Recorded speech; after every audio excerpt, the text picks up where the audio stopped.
Beleza.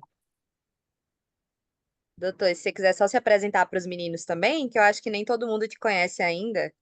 Tá bom. Boa noite a todos. Primeiro, eu gostaria de agradecer às preceptoras pelo convite para fazer essa apresentação.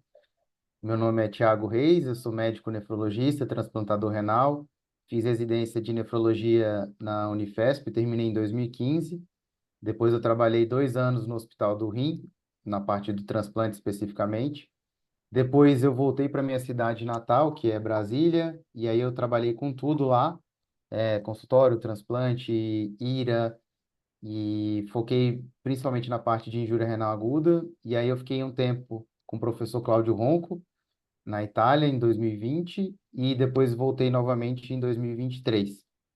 E nesse inteirinho eu fiz um curso que eu achei muito bom, assim, eu recomendo para todos, depois que vocês terminarem a residência, que é um curso de pesquisa clínica da Universidade de Harvard. Ele é um curso remoto, são 9 meses, mas para quem gosta da parte científica, assim, ele é um curso muito, muito rico, assim. Bom, eu trabalho atualmente na Clínica Fênix, é um grupo com 4 clínicas de diálise, onde todos os pacientes lá fazem hemodiafiltração. Esse é um tema que também o professor Cláudio Ronco, que é o meu mentor, ele participa desde os primórdios da hemodiafiltração, então é algo que eu me aprofundo bastante. Fiquem à vontade para me interromper, tá? Durante a apresentação, não precisa esperar terminar, porque é de uma certa forma extensa. Então, eu vou pausando durante a apresentação, mas se alguém quiser me interromper também, não tem o menor problema. Bom, vamos lá. Esses são os meus conflitos de interesse. Então, eu vou cobrir tudo isso, tá, gente? Então, ó, os mecanismos de transporte de massa, o conceito de água ultrapura, o que é um filtro de alto fluxo, qual é o fluxo de dialisato adequado para HDF, qual é a área do filtro para fazer HDF, o conceito de fração de filtração, qual é o fluxo de sangue ideal para HDF, vou explicar o conceito de pressão transmembrana e vou diferenciar os benefícios ou não de você fazer reposição pré-filtro ou pós-filtro, e depois eu vou falar dos desfechos do estudo CONVINCE. Então, é, a hemodiafiltração, ela é como esse rei da França, como ela olha para as outras modalidades dialíticas. E talvez haja um porquê dessa arrogância. Na verdade, ela é uma arrogância baseada em evidências. Então, a gente sabe que o transporte de massa, ele acontece principalmente nas membranas por difusão e convecção, né? Então, imaginem aqui que eu fiz um corte longitudinal de uma fibra capilar, o sangue passando por um lado, o dialisato por outro, e a gente tem os poros aqui. Lembrando que nem todos os poros têm o mesmo tamanho, e por diferença de concentração, o mecanismo de difusão faz com que a gente passe de onde tem mais concentração para onde tem menos concentração. Nessa figura aqui, no eixo X, a gente tem um fluxo de sangue e no eixo Y, o clearance de uma determinada molécula. E aí eu queria que vocês olhassem para a creatinina. É uma molécula pequena, ela tem 0,11 kilodaltons, e existe uma relação praticamente linear entre aumentar o fluxo de sangue aqui no eixo X e aumentar o clearance dessa molécula. Porém, quando a gente vai para uma molécula média, como a mioglobina, que tem 17 kilodaltons, vejam aqui embaixo que só com diálise, mesmo eu aumentando o fluxo de sangue, eu não consigo otimizar o clearance dessa molécula. E aí tem umas analogias que são bem boas para a gente gravar. Então, a gente lembrar da diálise como se fosse um chá. Então, imagina que o sangue do paciente é o que está dentro do saquinho do chá. Quando você coloca ali na água, a gente tem a saída das moléculas de onde elas estão mais concentradas para onde tem menos concentrações dela. Da mesma forma, a outra analogia é com a hemodiafiltração, com a filtração, com um mecanismo de convecção. Então, é um café expresso. Você tem uma membrana e você aplica uma pressão a essa membrana, e aí você vai ter uma passagem dos solutos empurrados pela essa pressão que você aplicou numa membrana semipermeável. Então, essa é a ilustração do que seria a difusão, né? A gente observa aqui nessa imagem, o que eles mostram é que as bolinhas menores, elas passam por difusão, mas essas bolinhas maiores, que seriam moléculas maiores, elas têm uma restrição pela difusão. E aí, quando você faz a convecção, então você aplica uma pressão nessa membrana e aí você consegue arrastar moléculas maiores. Então, de uma certa forma, você vai purificar mais o sangue do paciente. Então, imaginem aqui do lado direito que é uma fibra capilar, o sangue passa dentro dessa fibra e quando você aplica pressão, aqui eu coloquei no desenho as moléculas de água e moléculas médias, como paratormônio e mioglobina, então você tem um arraste. Lembrando que quanto maior a molécula, menor vai ser esse arraste. Mesmo com a convecção, quanto maior é a molécula, o peso molecular, você tem uma menor efetividade na remoção dessa molécula. E aí aqui é o primeiro conceito que qual é a diferença de ultrafiltração e convecção? Quando eu falo ultrafiltração, eu estou me referindo ao solvente, que no caso seria a água. Então, quando eu passo o solvente através de uma membrana, esse processo chama ultrafiltração. Por um acaso, quando você tem o processo de filtração, você acaba arrastando moléculas também. Então, quando eu falo de convecção, eu estou me referindo ao soluto e ultrafiltração ao solvente. Mas são coisas que acontecem juntas, mas existe uma diferença na nomenclatura entre ambas. Bom, em uma imagem, o que que seria a hemodiafiltração? Então, imaginem que aqui é o catéter do paciente, tá? Aqui é a linha que a gente chama de arterial, mas o certo seria a linha, o nome em inglês é inlet, né, de entrada. Então, o sangue vem por aqui, passa por uma bomba peristáltica e aí vai passar por um filtro. Esse filtro para HDF é o filtro de alto fluxo, o high flux, que é o que a gente usa no dia a dia, é o que vocês usam aí no dia a dia de vocês. Então, o sangue passa por aqui.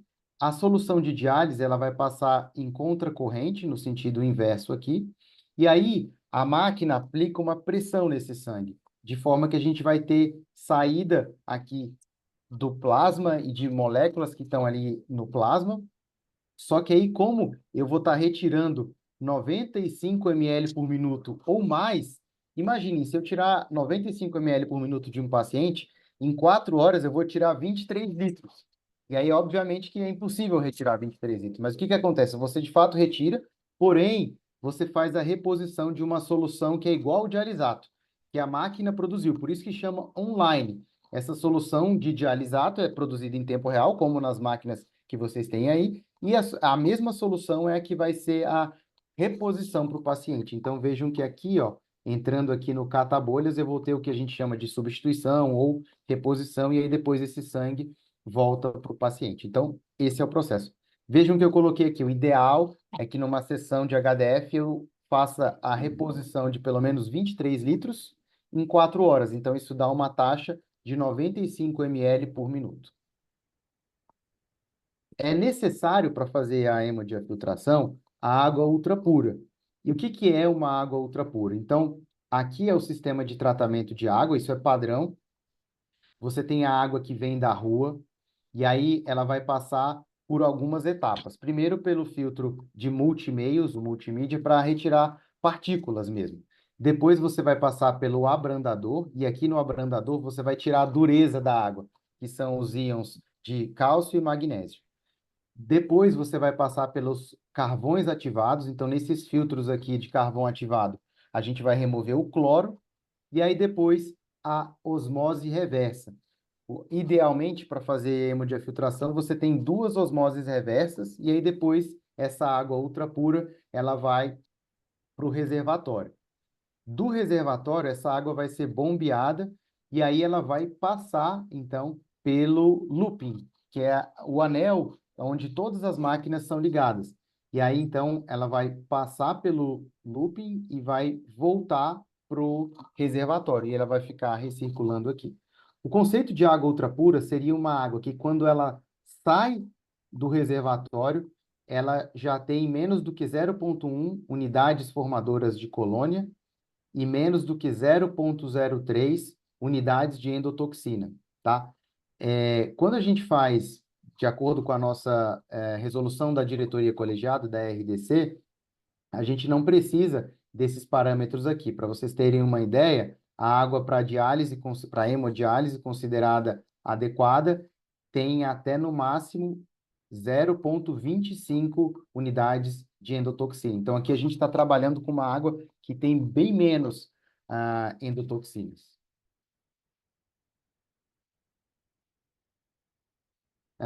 Beleza. Então, a gente fez aquela água ultra pura que ela vai sair ali do reservatório. Antes de chegar nas máquinas, como eu falei para vocês aqui, né, tem os dois passos, osmose reversa. Antes de chegar nas máquinas, a própria máquina de HDF, ela tem um filtro adicional aqui. Então, essa estrutura, esse retângulo aqui seria a máquina. Ela tem um filtro ainda. E aí, depois, ela vai pegar essa solução, passar por um segundo filtro que fica dentro dela, e aí isso vai ser o dialisato. Essa mesma solução que foi produzido de alisato, ela vai passar por um terceiro filtro adicional e essa vai ser a solução que vai entrar no sangue do paciente, exatamente aqui no catabolhas. Então, dentro da máquina, você tem processos adicionais de filtragem. E aí, o que é um filtro de alto fluxo? Primeiro, para os residentes mais jovens, quando a gente fala membrana, dialisador, hemodialisador, tudo quer dizer a mesma coisa. A sugestão é que a gente fale filtro, tá? Para todo mundo falar a mesma língua.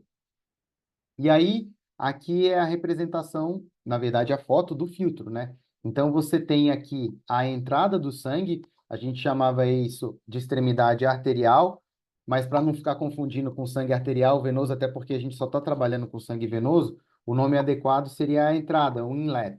O sangue ele vem aqui, então, da esquerda para a direita, passa dentro das fibras e vai sair aqui pelo outlet, que a gente falava que era a extremidade venosa.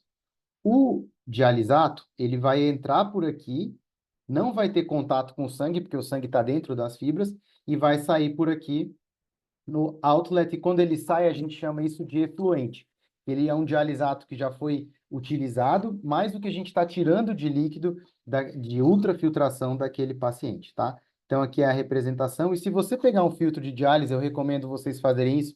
E eu ia levar aí hoje um filtro que eu cortei no meio para mostrar para vocês, mas se você desenrosca essa parte aqui do filtro, você vai ver uma estrutura, parece um gel, e aqui estão enfiadas as fibras capilares. Cada filtro, mais ou menos, tem 15 mil fibras, tá?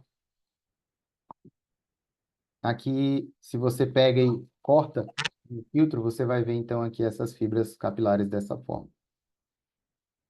E aí vem um conceito quando a gente descreve as membranas, que é a curva de Sieving. Sieving, gente, quer dizer peneira, tá? Quanto que a gente está peneirando? Então, imagine que no eixo X a gente tem o peso molecular e no eixo Y aqui o percentual que eu removo daquela molécula. Então, por exemplo, com esse filtro determinado aqui nessa imagem, eu removeria 100% de ureia, 100% de vitamina B12, mas aí quando eu chego na beta-2 microglobulina, que é uma molécula um pouco mais pesada, eu já não removeria 100% dela. E aí, então, as moléculas que vão ficando mais aqui para o lado direito, como, por exemplo, a albumina, o peso molecular dela é além da capacidade de remoção desse filtro, então eu não removeria nada dela, seria 0%. Então, definindo o filtro de alto fluxo, ele representado aqui na segunda linha, eu vou focar mais no tamanho do poro, do raio do poro, então é de 3,5 a 5,5 nanômetros, e aí tem duas variáveis, uma que chama retention onset e outra que chama cutoff, que eu vou mostrar no próximo slide. Então, essa aqui é aquela mesma curva de Sieving, e é legal porque aqui representam várias moléculas médias. Então, vejam só, a ureia, a creatinina, os cátions, os ânions, eles são todos pequenos, então eles estariam aqui para o lado esquerdo dessa curva.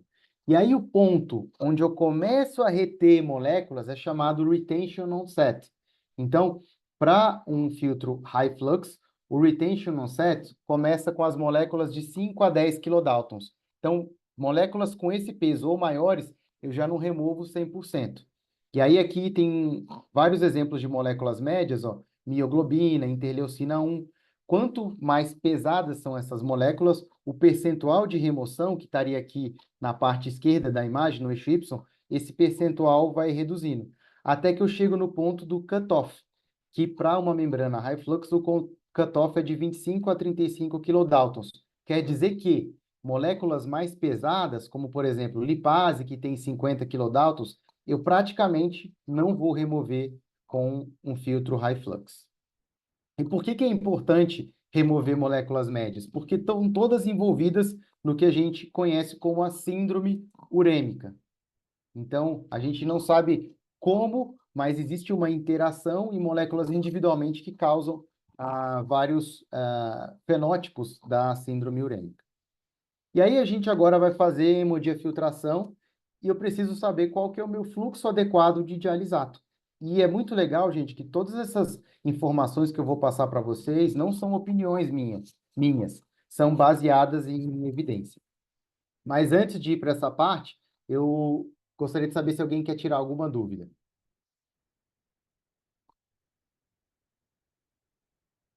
Vou contar aqui 10 segundos. Vou acelerar. Não, mas é como eu falei, se quiserem me interromper, fiquem à vontade, tá? Então, vamos lá. Fluxo do dialisato. Olha que legal esse estudo. E esse estudo é do serviço do professor Maduel. Francesc Maduel, ele é de Barcelona e é um centro que é onde mais se faz HDF. Eles coordenaram o estudo espanhol, que era o estudo mais importante até a publicação do Convince. Então, nesse estudo, 37 pacientes que faziam sessões de mais ou menos 4 horas, 246 minutos, com um fluxo de sangue médio de 390 ml por minuto, então um fluxo de sangue muito bom, e com uma reposição pós-filtro de 113 ml por minuto, que é uma reposição boa, acima de 95 ml por minuto é bom, você vai atingir 23 litros em 4 horas. Esses pacientes, eles fizeram sessões em que ora o fluxo de dialisato era 500, ora 600 e ora 700. Então, cada um desses pacientes fez 6 sessões com cada um desses fluxos. E aí foram avaliados parâmetros como o KTV e remoção de moléculas médias. Então, o que foi achado em relação ao KTV? Lembrando que o KTV, a gente está falando KTV de ureia, é a remoção de ureia. Quando a gente faz a relação ureia pré e ureia pós, a gente tem o K, que é o clearance, o T é o tempo e o V no denominador é o volume de distribuição da ureia. Bom, o que foi achado? Se eu aumento o meu dialisato de 500 ml por minuto para 600 ml por minuto, eu vou ter um aumento na relação KT, então eu vou aumentar o meu clearance. Porém, gente, apesar de ter uma significância estatística, o meu ganho de eficiência é só de 1,7%. Então vejam que o meu KT ele aumentou de 61,4 para 62,5. E aí, quando eu aumento, então, depois de 600 para 700, eu não tenho melhora com significância estatística. Ou seja, eu aumentando de 500 para 700, eu vou ter no máximo um ganho de 1 a 2%. Então, isso não justifica, porque eu vou estar consumindo aqui 30, 40% eventualmente a mais. Então, o que a gente consegue concluir é que um fluxo do dialisato acima de 500 não faz sentido, tá? Então, para HDF, não faz sentido aumentar o fluxo de dialisato acima de 500. E essa é uma imagem bem interessante, vale a pena a gente focar aqui alguns segundos, ó. Nessa figura, no eixo X, eu tenho o fluxo de dialisato. No eixo Y, eu tenho o K, que é o clearance da ureia.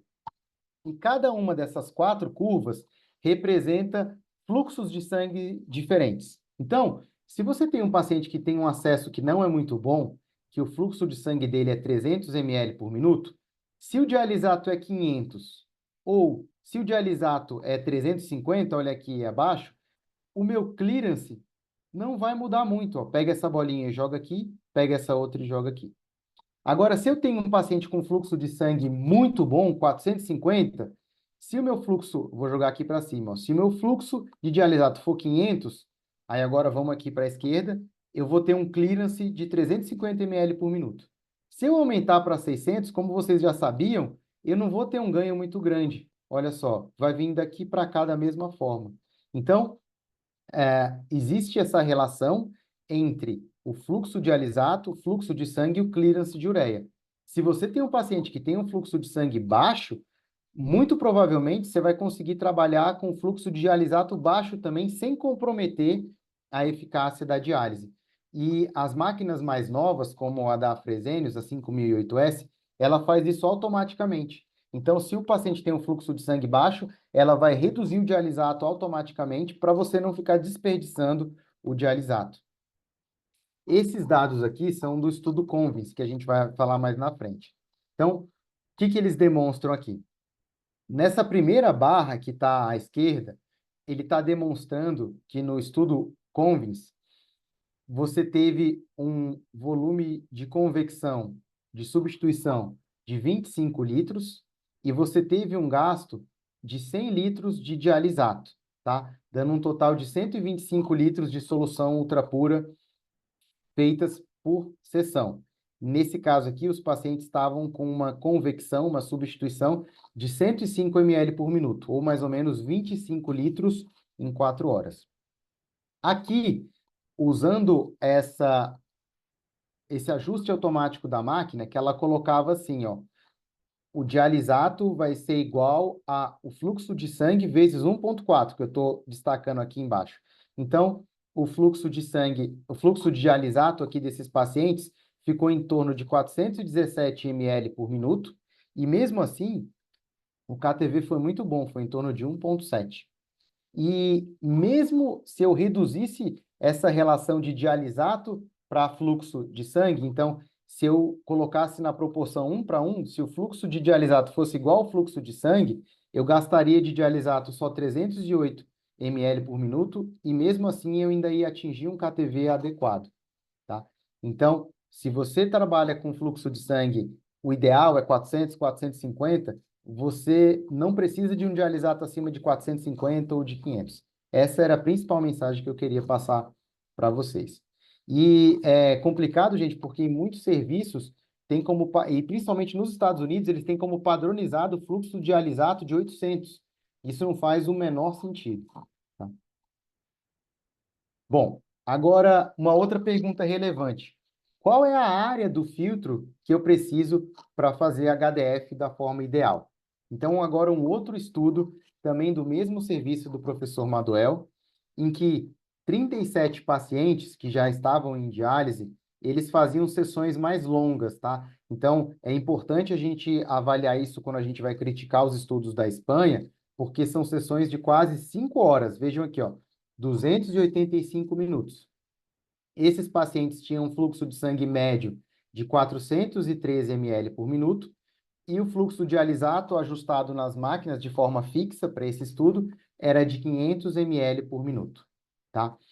Esses pacientes fizeram uma sessão com cada filtro que tinha diferentes áreas. Então, o filtro menor tinha 1 metro quadrado, o segundo tinha 1,4 metro quadrado e o terceiro tinha 1,8 metro quadrado.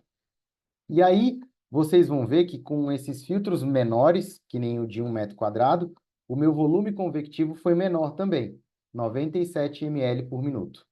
Com o filtro de 1,4, 107 ml por minuto, e finalmente com o filtro de 1,8, 114 ml por minuto. Mas o importante é saber se isso influenciou a remoção de moléculas médias. Então, 3 moléculas médias foram avaliadas. Primeira, beta-2 microglobulina, que tem 12 kilodaltons. A gente fazendo a relação pré-diálise e pós-diálise, isso chama reduction ratio, o percentual de remoção. E aí, o que foi observado? Que para beta-2, o reduction ratio subiu de 80% para 83%, indo de 1 para 1,4. Mas não aumentou tanto, indo de 1,4 para 1,8. Foi para 84%, onde eu estou circulando. Mas houve significância estatística. Quando a gente pega a mioglobina, que é maior, tem 17 kilodaltons, houve aumento de remoção passando de 1 metro quadrado para 1,4, porém não houve de 1,4 para 1,8. Quando eu falo de uma molécula mais pesada ainda, que é a alfa-1 microglobulina, que tem 33 kilodaltons, houve maior remoção, passando de 1 para 1,4 metro quadrado, porém não houve maior remoção, passando de 1,4 para 1,8. O que a gente vê aqui é que de 1,4 para 1,8, quando eu estou falando de moléculas mais pesadas que a beta-2, não faz tanta diferença no reduction ratio. Porém, quanto maior é a membrana, quanto maior é a área, eu consigo trabalhar com pressões transmembrana mais baixas. Eu vou mostrar para vocês lá na frente isso. Então, você trabalha com seções que têm menos alarmes e menor risco de coagulação. Então, o ideal é você trabalhar com filtros o maior possível. E aí agora, gente, eu vou para o conceito mais complexo da aula, e aí de uma forma lúdica eu vou tentar explicar para vocês o que que é fração de filtração. Vocês que já passaram nos módulos de injúria renal aguda da residência e discutiram diálise contínua, esse ponto a gente tenta focar bastante, a fração de filtração. Ele não é relevante quando a gente fala de hemodiálise, mas ele é muito relevante quando a gente fala de hemodiafiltração. Da mesma forma, quando a gente fala de hemodiafiltração contínua. Então, o que que é a fração de filtração? Imaginem aqui que esse frasco de azeitonas está representando o nosso sangue, no qual as azeitonas seriam as hemácias e a salmoura seria o plasma do sangue. Então, nesse exemplo, o recipiente inteiro tem 150 ml.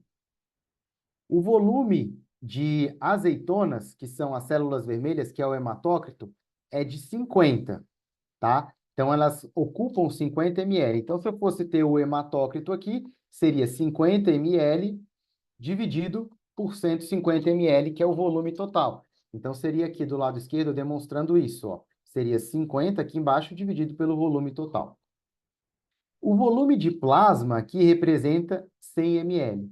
E o ponto crítico aqui é que quando a gente faz terapias convectivas, a gente não vai remover hemácias, a gente só vai estar trabalhando com plasma. Então, o cálculo da fração de filtração, o que é relevante é a gente saber o plasma, ou aqui no caso, o volume de salmoura, tá bom? Então, vamos hipotetizar que eu retirei 20 ml de plasma. Eu tinha 100 ml, tá? Se eu retirei 20 ml de 100, a minha fração de filtração foi de 20%. Então, a atenção aqui é que quando eu for fazer a conta, eu não vou colocar no denominador o volume inteiro do recipiente. Eu vou colocar aqui o volume da salmoura, o volume do plasma. Então, esse é o ponto crítico para o cálculo da fração de filtração. Eu não vou falar do volume inteiro de sangue, eu vou falar só da parte do plasma que estava naquele sangue. E aí, isso aqui parece um pouco complicado, mas não é. Uma outra forma de entender a fração de filtração é ter em mente o que está saindo de dentro da fibra capilar. E vejam, o dialisato ele não entra na fibra capilar. Então, não faz diferença o fluxo de dialisato para eu calcular a fração de filtração. Como que eu calculo a fração? Então, o que que entra no filtro durante a hemodiafiltração dentro das fibras capilares? Vai entrar o sangue junto se eu estiver fazendo reposição pré-filtro, mas a gente não vai fazer isso. Então, vai estar entrando só o sangue. Porém, eu quero saber o que que é o plasma desse sangue. E para saber o que é o plasma, eu retiro as hemácias do sangue. E aí a conta é fluxo de plasma é o fluxo de sangue menos 1 vezes o hematócrito, menos o percentual ali que era representado pelas células vermelhas, pelas azeitonas, tá? O que mais vai sair de dentro das fibras capilares? Todo aquele volume convectivo que eu estou dando para o paciente, eu preciso retirar ele, senão o paciente ia ficar hipervolêmico.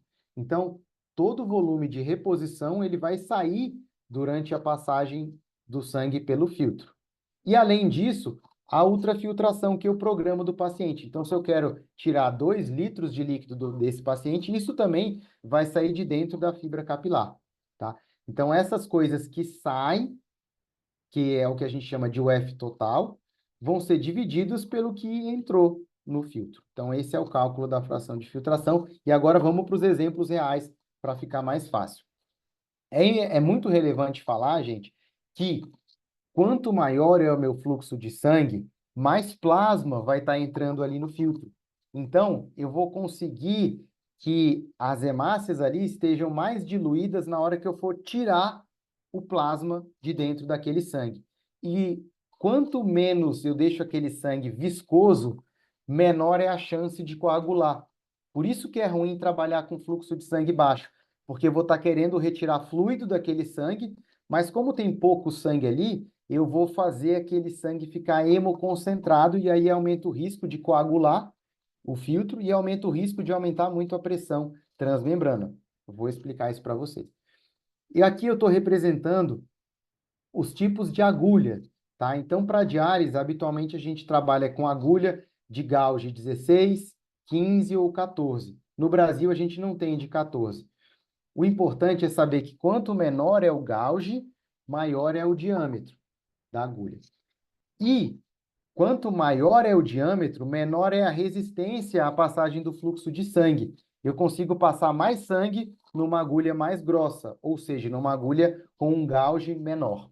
O ideal era se a gente pudesse sempre trabalhar só com gauge 15 ou 14, porque a gente ia conseguir que passasse mais sangue ali. No catéter, habitualmente, gente, é difícil conseguir um fluxo de sangue acima de 350 ou 400, mesmo nos catéteres com maior diâmetro. E aí, aqui, eu vou mostrar para vocês, vocês não precisam fazer os cálculos agora, eu já fiz para vocês, eu chequei esses cálculos tão adequados, mas a influência do fluxo de sangue em relação à fração de filtração, tá? E é super importante saber o hematócrito. Por quê? Se eu tenho um paciente com hematócrito mais alto, esse sangue já está viscoso de início. Naquele volume de sangue ali, eu tenho mais hemácias e menos plasma. Então, quanto maior é o hematócrito, menos plasma eu tenho ali. E a gente trabalha só com plasma, a gente vai retirar líquido do plasma. Então, se de partida eu já tenho menos plasma, quando eu retirar aquele líquido, eu vou concentrar mais aquele sangue. Então, vamos lá, ó. Imaginem que a gente está fazendo uma HDF, que a gente vai conseguir atingir os 23 litros em 4 horas, tá? E para isso eu tenho que remover pelo menos 95 ml por minuto de líquido, mas que eu vou repor depois que o sangue passar pelo filtro. Mas eu tenho que remover isso na passagem do sangue ali. Se eu estiver removendo, então, esses 95 ml por minuto, eu tenho um fluxo de sangue que está 300 num paciente que tem um hematócrito de 30, quer dizer que o fluxo de plasma, que a gente chama de QP, vai ser 210 ml por minuto. Então, vejam, fluxo de sangue está 300, mas o que importa é o fluxo de plasma. E eu fiz aquela continha, 1 menos hematócrito, esse é o fluxo de plasma, e aí a fração de filtração aqui é 45%. Então, eu estou removendo 45% do plasma que está passando ali dentro da fibra. Se eu aumento o hematócrito, a situação piora mais ainda, porque agora tem menos plasma naquela mesma quantidade de sangue. E aí eu ia ter uma fração de filtração de 53%. Isso, na prática, é impraticável, tá, gente? A máquina vai dar alarme, você não vai conseguir trabalhar dessa forma. Agora, eu fiz uma coisa inteligente. Eu usei uma agulha mais grossa, eu aumentei o fluxo de sangue para 450. Vejam que com esse aumento, o meu fluxo de plasma para um paciente que tem 30% de hematócrito já subiu para 315, de 210 para 315. E aí, a minha fração de filtração cai para 30%, o que é bom. Agora vejam que se o paciente é hemoconcentrado de cara, se ele tem um hematócrito alto, o fluxo de plasma vai para 270, então caiu um pouquinho, e a fração de filtração aumenta para 35%. E aí é interessante também vocês verem o que acontece com o hematócrito do paciente. Então, se vocês coletarem o sangue antes do filtro e depois do filtro, olha o que acontece naquele primeiro exemplo, tá? Que era aquele paciente com fluxo de sangue de 300 e o hematócrito de 30. Na entrada do filtro, o sangue tem 30%, esse sangue sai com 44% de hematócrito, tá? Se eu fizer o aumento do fluxo de sangue de 300 para 450, o hematócrito de entrada é o mesmo, mas na saída o hematócrito vai ser menor, porque eu estou retirando plasma, a mesma quantidade, mas eu tenho mais plasma ali. Por isso eu hemoconcentro menos.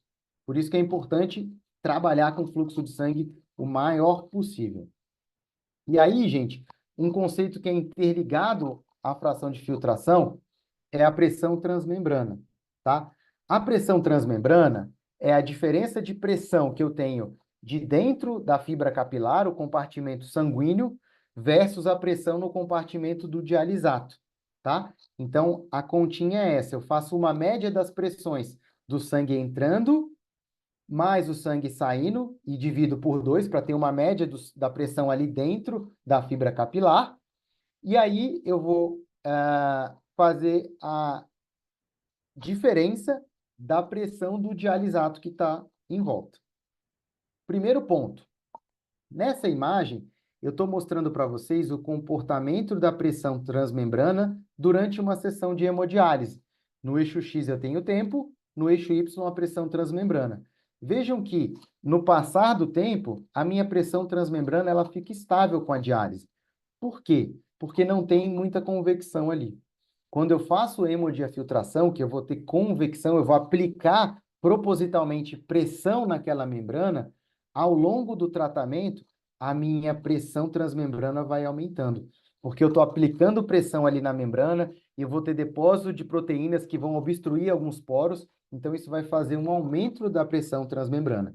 Isso não é bom, porque quanto maior a pressão transmembrana, maior é a eminência das fibras romperem. E aí você tem que parar o seu tratamento. E olha que interessante, existe uma relação entre a fração de filtração e a pressão transmembrana, que é o que está demonstrado aqui nessa imagem.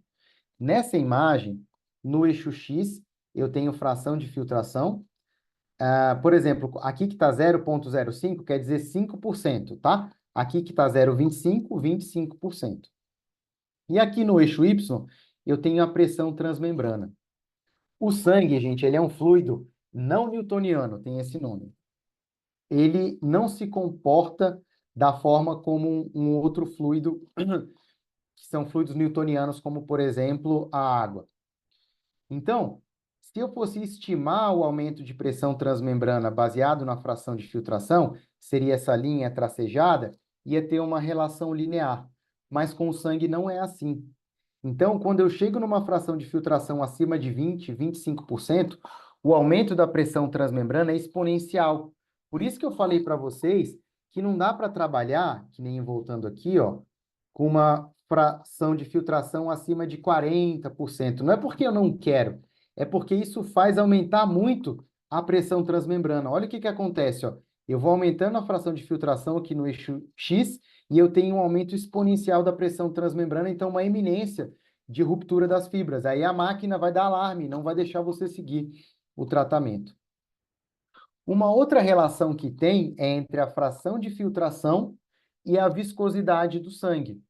É meio natural concluir que, se eu tenho uma maior fração de filtração, eu estou tirando mais plasma daquele sangue, mais água daquele sangue. E aí eu vou concentrar esse sangue. Um sangue concentrado, ele é mais viscoso. O sangue mais viscoso tem um maior risco de coagular dentro das fibras. E um paciente que de cara já tem um hematócrito maior, ele de cara já tem mais viscosidade no sangue dele. E se eu retiro o plasma daquele sangue, eu vou aumentar mais ainda a viscosidade. Então, olha só nessa imagem, ó. Eixo X, fração de filtração. Vejam que quando eu passo de 25%, de 30%, para um paciente com hematócrito de cara de 38, a fração de filtração ela vai aumentar, a viscosidade que está no eixo Y aqui, ela vai aumentando vertiginosamente, de uma forma exponencial. Por isso que, voltando naquele exemplo aqui, olha como que é crítico. Se você tem um paciente com fluxo de sangue baixo, de 300, se você aplica se esse paciente vai ser hemoconcentrado baseado nessa reposição de 95 ml por minuto, esse sangue vai sair do filtro com um hematócrito de 44%. E vejam como que vai ficar a pressão transmembrana dele. A tendência é passar de 300. E se esse paciente tiver um hematócrito maior ainda, a viscosidade e a pressão transmembrana vão aumentar mais ainda. Então, por isso que eu queria destacar com vocês que o fluxo de sangue, eu acho que é a parte central para você conseguir entregar uma HDF adequada. E aqui, gente, é a representação do circuito, tá? Então, ó, da esquerda para a direita, o sangue vem do paciente, tem um sensor de pressão na máquina, e essa bomba que fica rodando, a bomba peristáltica, ela puxa o sangue. Então, a pressão aqui de sucção, a pressão é negativa. Depois que passa pela bomba, o sangue recebe o anticoagulante, a heparina. Como o sangue já passou pela bomba, ela empurrou ele, a pressão aqui fica agora positiva. O sangue vai entrar no filtro, vai sair do filtro. Se a gente está fazendo hemodiafiltração, normalmente a gente coloca a reposição pós-filtro, a reposição vai entrar aqui e esse sangue vai ser devolvido para o paciente. O dialisato entra por aqui e sai por aqui com o nome agora de efluente, porque além do dialisato aqui vai estar saindo tudo aquilo que estava dentro da fibra capilar. Então, essa é o básico do circuito. E a máquina mostra esses valores para a gente. Então, ó, aqui era uma máquina que estava fazendo o tratamento de hemodiafiltração, mas era um paciente que tinha um acesso ruim e usava uma agulha fina, de 16 gauge. Olha só como é que está o fluxo de sangue. 350. A pressão venosa já está muito alta, está 323, e a pressão arterial está menos 140. A pressão arterial é essa pressão aqui, ó, de puxar o sangue, é inlet. Então, ela estava menos 140, ela não estava tão ruim, mas a pressão de devolver o sangue, que é essa pressão aqui, ó, essa que está como positive aqui do lado direito, ela estava muito alta. Ela não pode ficar acima de 200 milímetros de mercúrio. E aí, vejam aqui embaixo, ela estava 323, tá? Eu tentei, em cima disso, aumentar mais o fluxo de sangue. Então, agora eu aumentei aqui para 400. E aí, o que que aconteceu? A pressão de puxar o sangue ficou mais negativa, eu tive que aplicar mais pressão para puxar esse sangue. A pressão venosa de devolver ficou mais positiva ainda, porque eu estava com dificuldade maior ainda de devolver, porque eu estava tendo que devolver um volume maior de sangue que tinha que passar pela mesma agulha. Então, esse paciente aqui, eu não ia conseguir fazer a terapia adequadamente nele. Agora, um outro cenário. Um paciente dialisando, ele tem uma agulha melhor, uma agulha 15, um acesso menor. Então, vejam que a pressão de puxar o sangue estava menos 195 milímetros mercúrio. A pressão de devolver não estava tão boa, estava 250, o ideal é que ela fique menos do que 200. E aqui eu estava fazendo uma substituição adequada, eu estava fazendo 104 ml por minuto, tá? Então, a importância do fluxo de sangue alto. E aí, gente, estou chegando já no final, existe uma dúvida. É melhor eu fazer aquela reposição pré-filtro, então eu colocar a reposição aqui, ó, pré-filtro ou pós-filtro? Quando eu faço a reposição pré-filtro, a gente usa o dobro de substituição aqui. E esse sangue não vai ficar viscoso, gente, porque a gente vai diluir o sangue antes dele passar aqui. Enquanto que quando eu faço a reposição pós-filtro, o habitual, eu primeiro hemoconcentro o sangue e vou diluir ele só no catabolhas. E aí, o que que acontece? Esse estudo comparou a remoção de moléculas, fazendo reposição pré e pós em pacientes com fluxo de sangue baixo. Porque a justificativa de você fazer a reposição pré, em alguns cenários, é aquele paciente que tem um fluxo de sangue baixo. Então, é aquele paciente que vai ter uma fração de filtração muito alta, vai ter uma viscosidade muito alta. E aí, então, um estudo com 21 pacientes que faziam sessões mais longas, de 286 minutos, quase 5 horas. Fluxo de sangue era ruim, 250 ml por minuto, o fluxo do dialisato era 500, tá? Fazendo a reposição pré nessas sessões, eles conseguiram trocar 51 litros de substituição pré. Fazendo a substituição pós, que é o que eu considero como ideal, eles não atingiram aqueles 23 litros, tá? Porque não dava, gente. Passava pouco sangue ali. Então, mesmo em 5 horas, eles não atingiram os 23 litros, tá? Eles ficaram com 76 ml por minuto. Eu mostrei para vocês que o ideal é 95. A pressão transmembrana foi maior quando você fez a reposição pós. Por quê? Porque aquele sangue era mais viscoso. Eu mostrei para vocês, existe uma relação entre viscosidade e pressão transmembrana. Então, a pressão transmembrana aqui era maior quando você faz a reposição pós. Mas o que eu quero destacar é a gente avaliar a remoção das moléculas médias, tá? Então, para a beta-2 microglobulina, a remoção foi igual. Eu fazendo pré ou fazendo pós, 76 contra 77. Agora, para mioglobina, prolactina, alfa-1 microglobulina e alfa-1 glicoproteína ácida, que são moléculas mais pesadas, a remoção foi maior sempre que você fez a reposição pós-filtro. Então, a mensagem desse estudo é, ok, um fluxo de sangue baixo, eu não vou conseguir atingir 23 litros. Porém, mesmo assim, é melhor eu fazer a reposição pós do que a reposição pré, porque eu vou remover mais moléculas médias. Então, essa é a resposta para esse cenário de pacientes que têm um fluxo de sangue ruim. A gente vai se contentar, falar, poxa, eu não vou atingir 23 litros. Ok. Porém, é melhor do que se eu fizesse reposição pré e atingisse o dobro. Para a reposição pré, a literatura fala que a gente tem que atingir o dobro de volume convectivo por sessão. Então, não 23 litros, mas 46. Porém, como eu mostrei para vocês, não vale a pena, porque eu vou diluir o sangue. Então, o grande problema da reposição pré é que eu diluo o sangue antes dele passar no filtro. Então, eu vou reduzir a concentração de todas aquelas moléculas. E quanto maior é a concentração, maior é a remoção. Entendeu? Então, esse é o ponto negativo da diluição da reposição pré-filtro. E, finalmente, a gente vai falar do Convince, bem brevemente. Então, Convince foi um estudo que pegou pacientes que estavam em diálise há mais de 3 meses, 1.360 pacientes. Esses pacientes, eles foram randomizados para fazer sessão de HDF, que teria que trocar mais de 23 litros por sessão, mais de 95 ml por minuto, versus hemodiálise. O grupo controle era hemodiálise. O desfecho, outcome, era a mortalidade por qualquer causa em 30 meses, em 2 anos e meio. Nesse estudo, o fluxo de sangue médio dos pacientes era 370 ml por minuto e 82% desses pacientes tinham fístula. Isso é muito bom, tá, gente? Esses pacientes não representam a vida real. Na vida real, por exemplo, na Nova Zelândia, 60% dos pacientes só têm fístula. Nos Estados Unidos é em torno de 80%. Aqui no Brasil é muito variável, mas quanto mais paciente você tem com fístula, melhor é o fluxo de sangue que aqueles pacientes terão. Então, nos estudos clínicos, aquela primeira tabela do estudo, ela sempre mostra as características da população. É a famosa Table 1. Então, quais eram as características no Convince? A média de idade, 62 anos.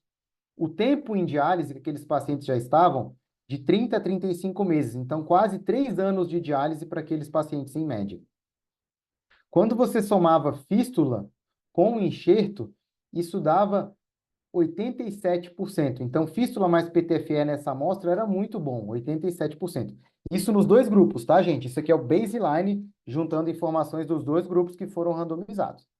Fluxo de sangue médio 370, e para os pacientes que fizeram HDF, eles trocavam 25 litros por sessão, mais do que os 23 litros que era o objetivo. Então, isso aqui era muito bom.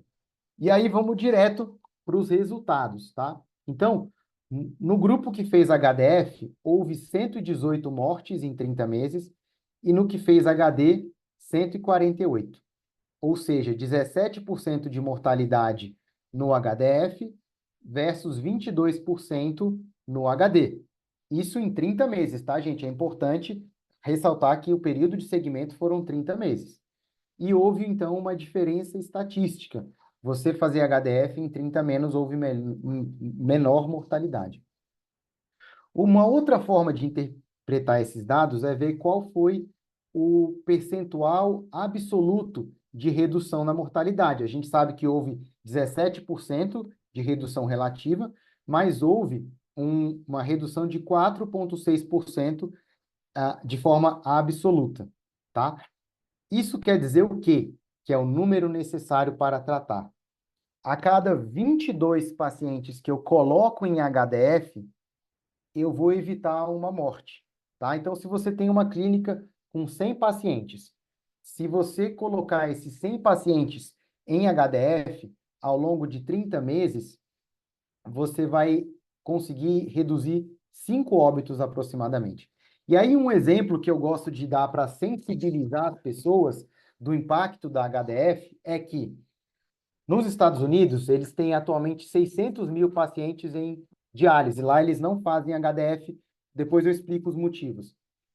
Se todos esses 600 mil pacientes fossem convertidos para HDF, é claro, gente, que nem todos aqui iam ser o padrão Convince, não iam ter aquele fluxo de sangue, mas enfim, de uma forma grosseira, se todos eles fossem transferidos, a gente, em 30 meses, ia evitar 27 mil óbitos.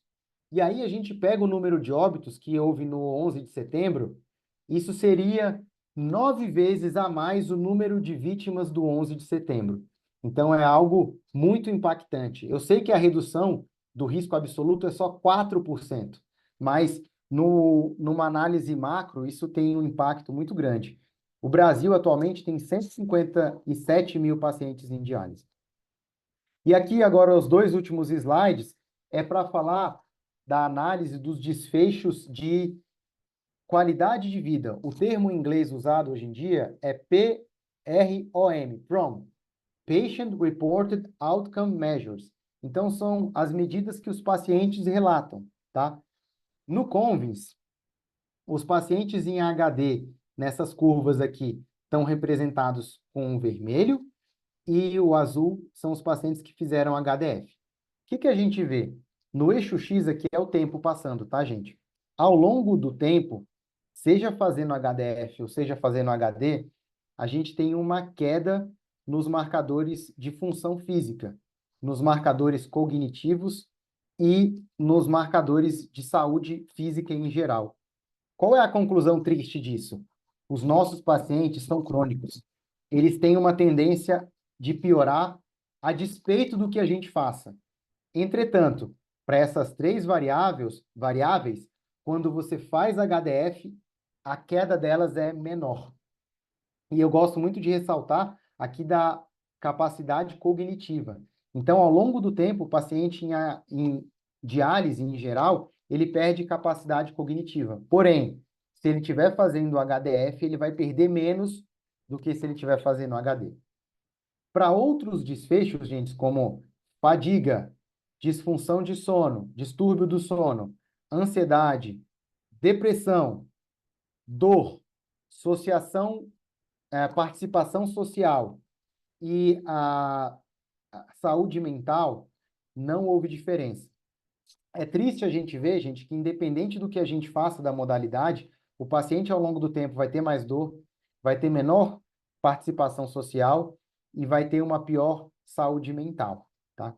Mas é relevante ter esses dados aqui. Existe uma melhora de qualidade de vida com o HDF.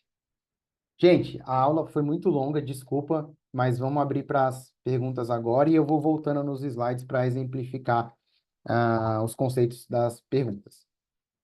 It is the carpet. Touch it. Pure silk. Hand knotted. It looks like a dirty old carpet. Oh, yes, it's very old. Oxe, gente. It's so valuable. Alguma pergunta, pessoal? Eu vi uma interferência aí de algum áudiozinho Eu não em sei inglês. quem que tá com o som aberto.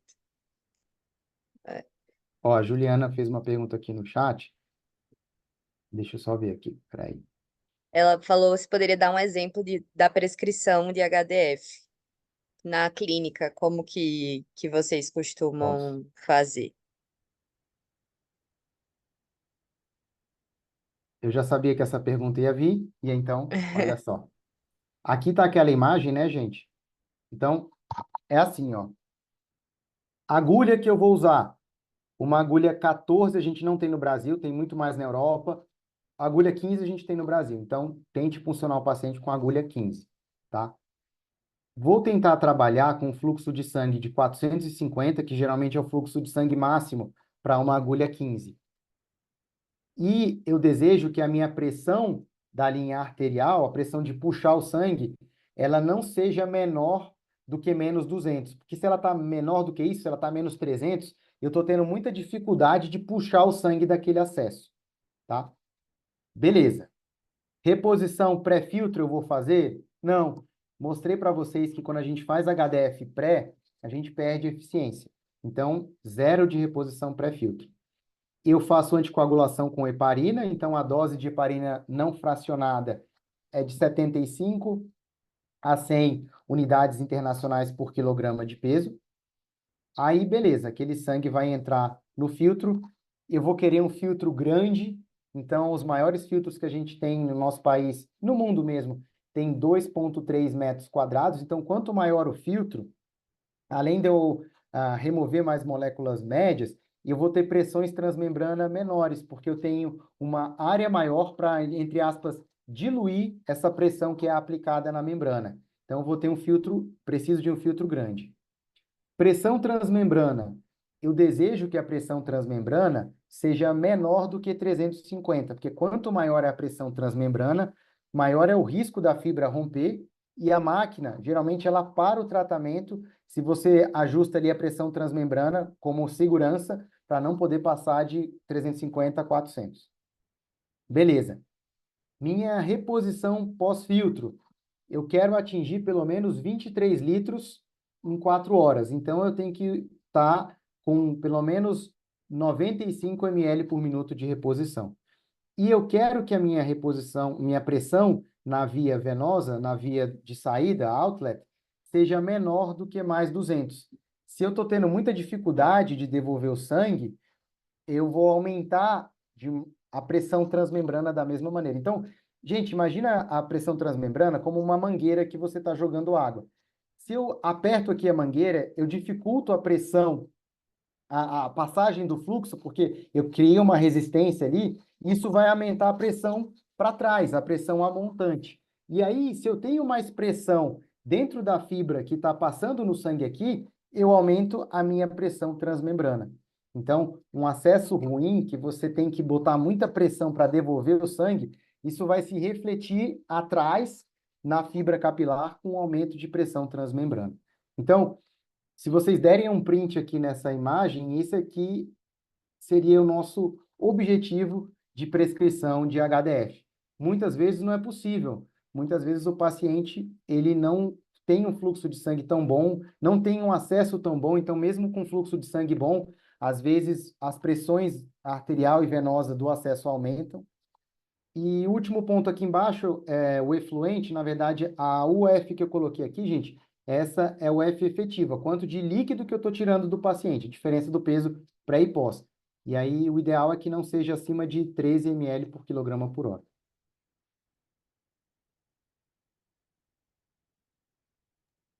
Obrigada, professor. Tem mais umas perguntinhas aqui no chat. Bora lá. Uma, acho que o senhor acabou já respondendo, né? Mas era se mudava algo em relação à Ah, anticoagulação. tá, essa é muito boa. Guilherme, com heparina, né, não fracionada, que é o que a gente trabalha aqui no Brasil, não tem diferença. Oi, Com Vieira. Oi, Luiz. Eu acho que foi sem, Ah, sem tá. querer. E então, terminando a pergunta do Guilherme, o que tem na literatura, Guilherme, é que com heparina de baixo peso molecular, enoxaparina, você tem que aumentar 20% da dose. É que em vários países, principalmente da Europa, eles fazem com heparina de baixo peso molecular. Com heparina não fracionada, desculpe, em relação a nós que fazemos com heparina de baixo peso molecular. Aí, como a heparina de baixo peso molecular... Peraí, gente. Nós fazemos com a não fracionada, desculpa. Na Europa, usam baixo peso molecular, e a de baixo peso molecular ela sai um pouco durante a terapia. Então, nesse cenário, se aumenta 20%. Na nossa realidade, não precisa mudar em nada, tá? Pergunta da Thaís. Existe aproveitamento de capilar em HDF? Olha, tem um estudo que foi feito no Brasil que fez reuso desses filtros e não houve diferença em relação à remoção de moléculas médias com você usando um filtro de reuso. Mas aí, gente, isso é uma outra discussão, tá? De vários pontos negativos do reuso, mas em teoria daria, mas não é recomendado, tá? Aí uma outra pergunta aqui da Thaís. Tá. Thaís, e só complementando, você teve um raciocínio aqui perfeito.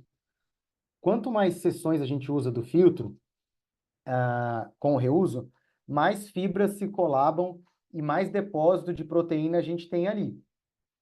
Se eu tenho menos fibras para passar a mesma quantidade de sangue, eu vou ter uma área menor. Então, é como se a gente estivesse reduzindo a área de superfície daquele filtro. De forma que, às vezes, a primeira terapia era um filtro de 2 metros quadrados, mas talvez nas subsequentes a minha área vai reduzindo. Se eu tenho uma menor área para passar a mesma quantidade de sangue, de ultrafiltração que vai ter ali, a pressão transmembrana, TMP, TMP ou pressão transmembrana em português, vai ser maior. A Juliana agradeceu e depois, aqui, ó. Tem uma pergunta da Clara, doutor. Claro, boa. Em caso de PERM, que não atinge esse fluxo de sangue, é possível fazer HDF? É possível. Por exemplo, no estudo CONVINS, o fluxo médio de sangue ali foi 370. E a gente consegue atingir esse fluxo de sangue com um PERMICAT. E você vai provavelmente atingir 23 litros. Se você tivesse um fluxo de sangue maior, por exemplo, quando você tem com uma fístula, você consegue atingir reposição de 27 litros, 28 litros por sessão.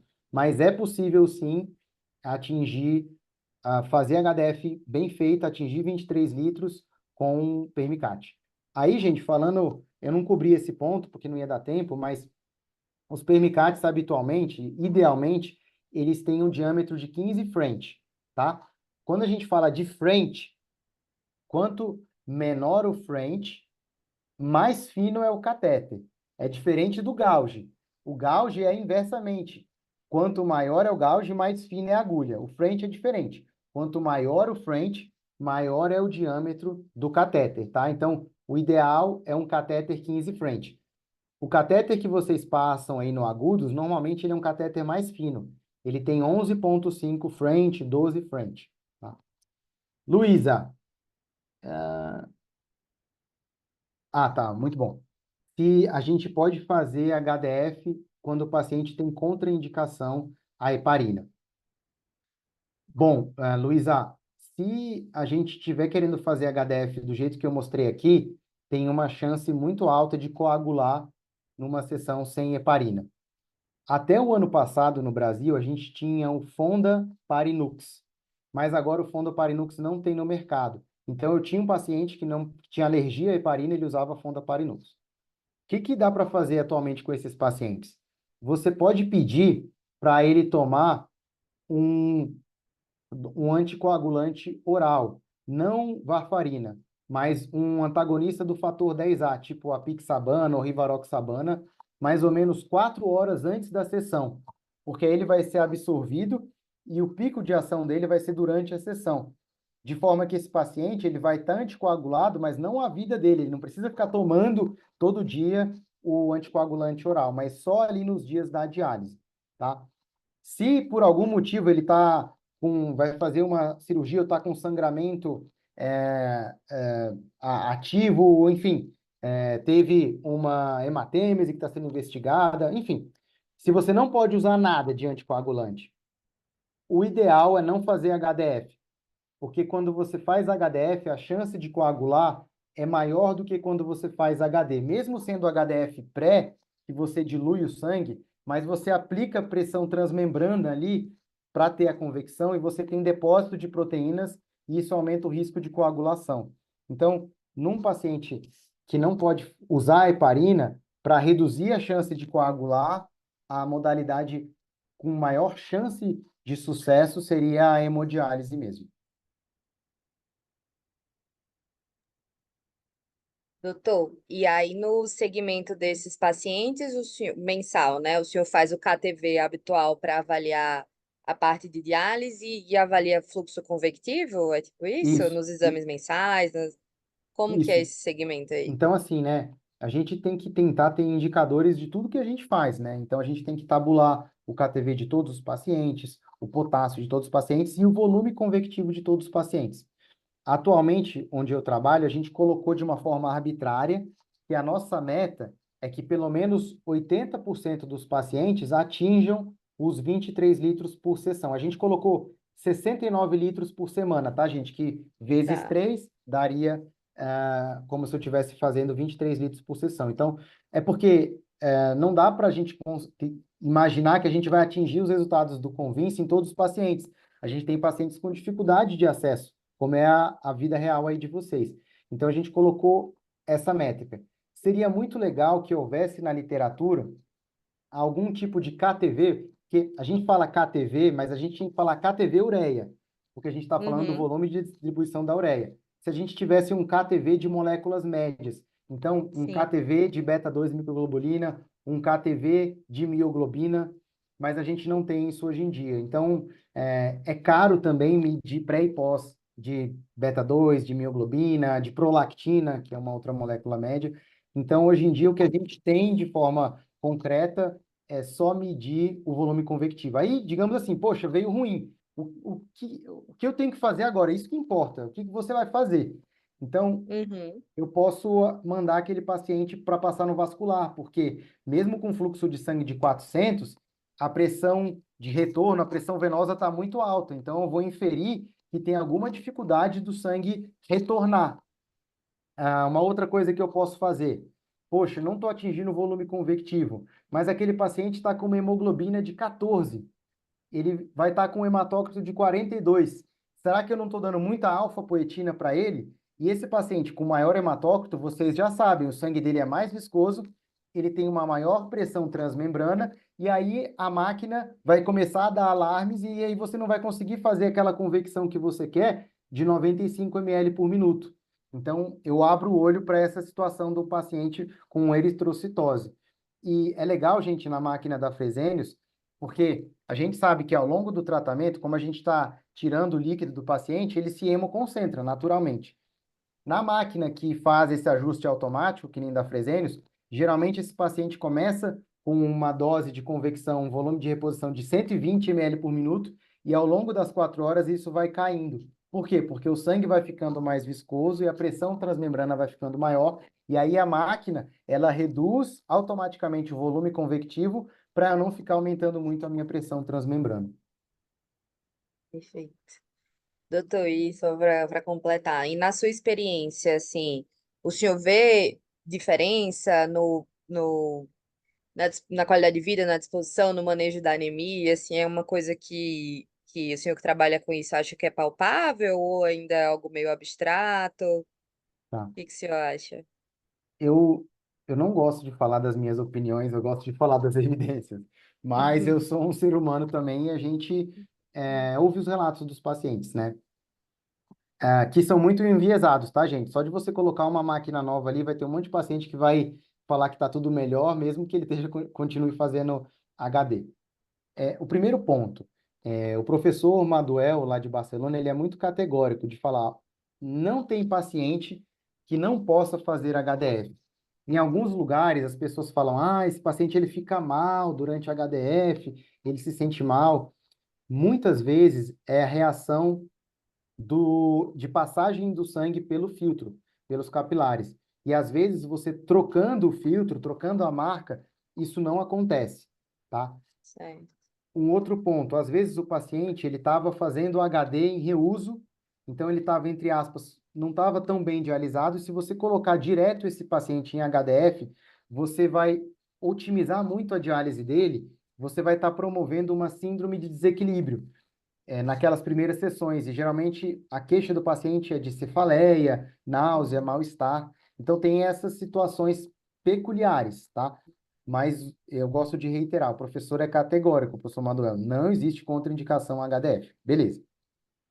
O que a gente vê de relato de paciente nessa transição? Melhora de sintoma de síndrome de pernas inquietas, melhora de sintomas de fadiga pós-diálise e melhora de prurido, tá? Quando você avalia uma clínica que tem muitos pacientes em HDF, não é tão frequente você achar pacientes que tenham prurido intratável. Então, seriam essas, mas assim, vocês viram que pela análise do Convins, eu vou até voltar aqui o slide, os domínios de qualidade de vida que os pacientes relatam que houve maior benefício, né, foram de atividade física e avaliação de funções cognitivas, especificamente de fadiga, alteração de sono, depressão, dor, participação social, saúde mental, não houve tanta diferença. Mas, gente, lembrando que é muito difícil, é muito subjetivo essas medidas. O Uhum. Convis ele teve um cuidado muito grande em fazer questionários, adequar questionários pré-existentes para tentar medir essas variáveis, mas é muito difícil. Obrigada, professor. Tem mais alguma pergunta? Tenho mais uma pergunta. Desculpa alongar. Não, sem problema. Boa noite, professor. Só uma última pergunta. Entendi que, de fato, para a gente fazer HDF, a gente precisa de um alto fluxo, mas em relação ao cutoff desses capilares, tem alguma regra? Não sei se por acaso você mencionou e eu acabei não pegando. Mas aí, na prática, acaba sendo qual o padrão de cutoff esses capilares? Tá, eu vou botar especificamente, ó. Atualmente, no Brasil, nós praticamente não utilizamos os filtros de baixo fluxo, tá? Que tem um cutoff, vejam aqui, ó, bem baixo, ó, 10 a 20 kilodaltons. Moléculas mais pesadas que isso, ele não remove nada. O que a gente usa quase sempre é o alto fluxo, tá? Que ele tem um cutoff de 25 a 30 kilodaltons. O filtro de médio ponto de corte, ele tem um cutoff bem maior e ele tem poros bem maiores também, ó. Ele tem um poro aqui. Vocês estão vendo a minha tela, não estão? Então, né? Ele tem um poro com 5 nanômetros. Mas aí, olha só, se eu aplico convecção nesse filtro que tem poros maiores, eu acabo removendo muitas moléculas grandes, como, por exemplo, a albumina e outras moléculas maiores que eu não tenho interesse de removê-las. Então, para fazer HDF, o ideal é você usar só um filtro high flux mesmo, porque os outros que existem, você aplicando convecção, removeria moléculas que você não deseja remover. E o high cutoff no Brasil, a gente só tem o da Fresenius, que chama EMIC2, mas ele é utilizado só para modalidades contínuas. Ele vem fixo no kit da modalidade contínua, ele não vende à parte. Obrigada, professor. Beleza. Ótima pergunta. Mais alguma, pessoal?